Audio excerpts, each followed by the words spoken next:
Hingga ini materi yang disampaikan tadi atau muatan-muatan yang disampaikan itu nyampe kepada adik peserta di akhir. Waalaikumsalam warahmatullahi wabarakatuh. Apa kabar?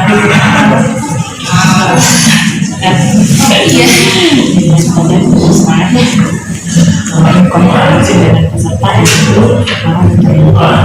kan, jadi setiap saat hadir peserta untuk lebih dibuatkan untuk motivasi dan melihat wawasan yang seperti apa sih yang diberikan kepada peserta. Kalau merasa mungkin tapi sesuai dengan teori ya, ada komunitas, religiositas, intelektualitas gitu kan.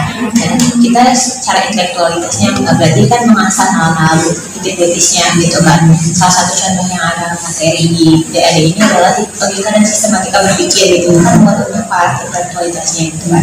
Lalu yang kedua ada sisi religiositasnya, yaitu ada materi alisan Muhammadiyah yang mana di sini juga muatan-muatan keagamaannya pasti banyak gitu kan, membahas al-Islam secara umum dan Muhammadiyah juga dibahas gitu kan. Lalu yang terakhir itu ada humanitas. Kita juga sebagai makhluk sosial pasti kan harus diasah gitu kan kemampuan sosial. Nah lewat sisi-sisi humanitasnya, kalau misalnya materi itu ada analisis sosial gitu kan, itu bagaimana cara kita untuk menganalisis suatu masalah yang ada dalam lingkungan sekitar kita gitu, agar kita tahu ternyata bahwa oh mungkin dari lingkungan sekitar kita, keluarga itu ternyata ada sesuatu yang terjadi betul-betul kita sadari. Jadi itu jadi ada 3 aspek ya. Jadi aspek humanitas, religiositas dan intelektualitas. Jadi itu harus dipus ya untuk wawasannya. Nah kalau ada yang benar sendiri itu nilai-nilai spiritual apa sih yang spesifik spiritual itu sendiri untuk menguatkan karakter religius mahasiswa itu sendiri dalam proses perkadaan ini. Maksudnya nilai-nilai spiritual yang diberikan kepada peserta. kalau nilai spiritual itu bisa lewat hafalan-hafalan Quran, lalu sholat tahajud, terus kajian tafsir bersama ustadznya gitu kan, ada ilmu khususnya. Jadi mereka sebenarnya lewat hafalan Quran dia sambil menyerap gitu apa itu isinya, lalu misalnya juga lewat kajian gitu, tafsir ayat seperti apa, itu kan mungkin bisa membantu gitu ya meningkatkan jiwa religiositas mereka. Jadi ada kajian-kajian ayat pangkas ya, dengan sama-sama ya. Jadi dari segi wawasannya, akalnya, aklinya dikuatkan lagi dari segi nakiranya ya. Jadi ada ayat-ayat masalah emang sudah ada konsepnya masing-masing. Sisa bagaimana ada yang memberitahu artinya supaya penanamannya ini lebih mantap, lebih nyantol lah ya. Dan itu bisa diukur sih, maksudnya ketika sudah nyampe itu bisa dideteksi bahwasanya oh ini nyampe kepada peserta, oh ini bisa berefek kepada peserta seperti itu ya. Bagaimana sih bentuk strategi kalau ada yang strategi mentor mungkin kan ada kalau terkait dengan strategi instruktur kan itu adalah level instruktur kan, mungkin kita belum bisa mengajar ini strateginya adik-adik ini untuk mengelola sebagai adik sebagai mentor untuk mengelola program ini, karena setelah mungkin sudah materi bisa datang kepada adik-adik untuk mentor itu strategi yang ada kan seperti apa, sehingga ini materi yang disampaikan tadi atau muatan-muatan yang disampaikan itu nyampe pada ada yang peserta di akhir ini. Sebelumnya kalau dari instruktur sendiri sudah membagikan di awal ada satu ini, jadi ketika pembagian kelasnya juga sesuai dari skema tersebut, jadinya ketika penyampaian materi juga disesuaikan dengan kelas-kelas tersebut. Nah terkait mentor sendiri, mentor itu lebih ke memastikan apakah materinya sudah sesuai dengan yang disampaikan dan yang lebih penasaran lagi. Jadi kita mengantarkan membuka pola pikirnya mahasiswa untuk bagaimana dia sehingga ada inisiatif untuk lebih menggali dan menggali. Nah selanjutnya strategi ini yang dilakukan atau metode-metode yang dilakukan oleh mentor itu sendiri, apakah sudah bisa dikatakan berhasil dalam menguatkan karakter religius mahasiswa itu sendiri? untuk menguatkan karakter religius. Ya, strategi-strategi yang dilakukan mentor ini, pola-pola atau metode-metode yang dilakukan mentor dalam mengelola proses perkawinan ini, apakah sudah bisa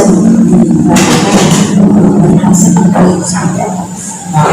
Berhasil atau tidak sih, mungkin masih ingin dilanjutkan, cuman kalau misalnya dilihat dari awal mengalami perkembangan, mengalami perkembangan, setidaknya Indikator yang grafiknya tidak turun gitu, karena dilihat dari awal itu yang awalnya mungkin agak sulit disuruh gitu, kemudian setelah diberi pemahaman mulai bisa memahami perintah-perintah yang diperintahkan oleh mentor terkait religiusnya, dan kemudian kelasnya juga mulai inklusif. Berarti dinamis ya, nggak stagnan ya. Iya. Karena ada perkembangan pada setiap harinya ya. Jadi artinya bisa dikatakan berhasil lah ya. Iya. Solusinya bagaimana, misalkan dengan memantik dengan suatu problematika ataupun bagaimana penyelesaiannya.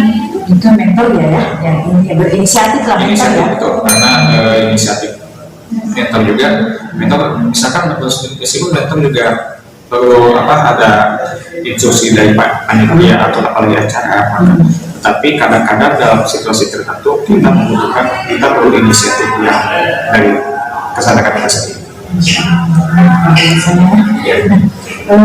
Kalau Adik bisa melihat sih dampak yang dirasakan siswa ini sendiri dalam mengikuti proses DAD ini seperti apa sih?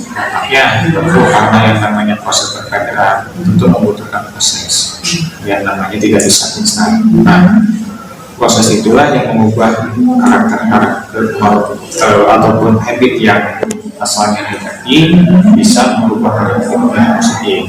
Ya, misalkan yang kayak tadi misalkan tidak aktif, ini aktif dari diskusi, atau karena proses perkaderan ini bukan hanya sekedar keaktifan saja, tetapi bagaimana untuk membiasakan etika dan akhlaknya yang supaya lebih baik lagi. Kadang-kadang misalkan tentu bahwa yang pertama misalkan akhirnya bisa memiliki akhlak yang baik itu sesuai dengan sebuah elemen dalam moral maupun dalam etika.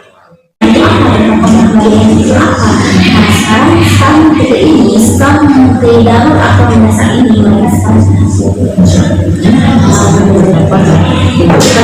sebenarnya itu kan keperasaannya ya, walaupun sebenarnya ini kalau perasaan itu tidak nyaman ya, iya kalau mereka menemukan kenyamanan pada proses DAD ini maka masya Allah saja ya, dan itu juga sebenarnya kerja keras dari semua tim, baik itu panitia, instruktur, dan mentor itu sendiri. Selanjutnya dia sejauh mana sih pengaruh dari atau pengaruh dari aplikasi itu?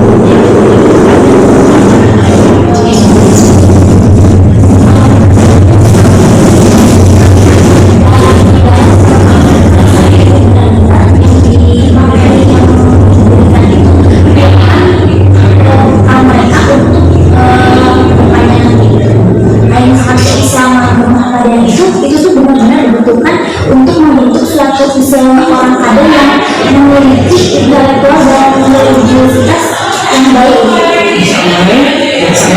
Ya,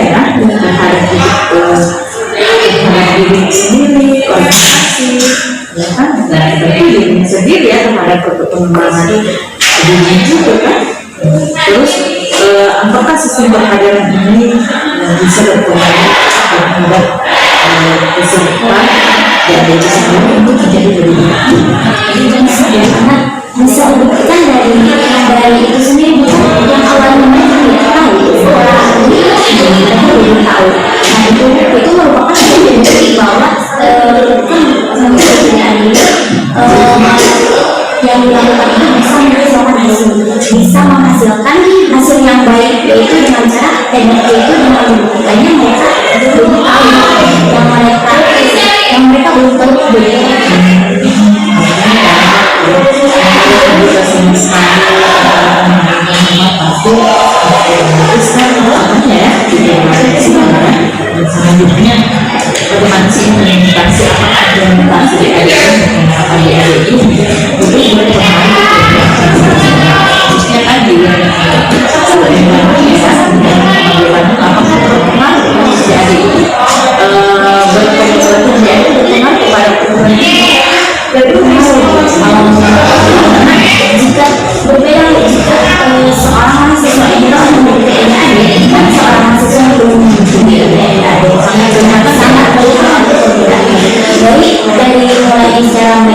cara mereka bersosialisasi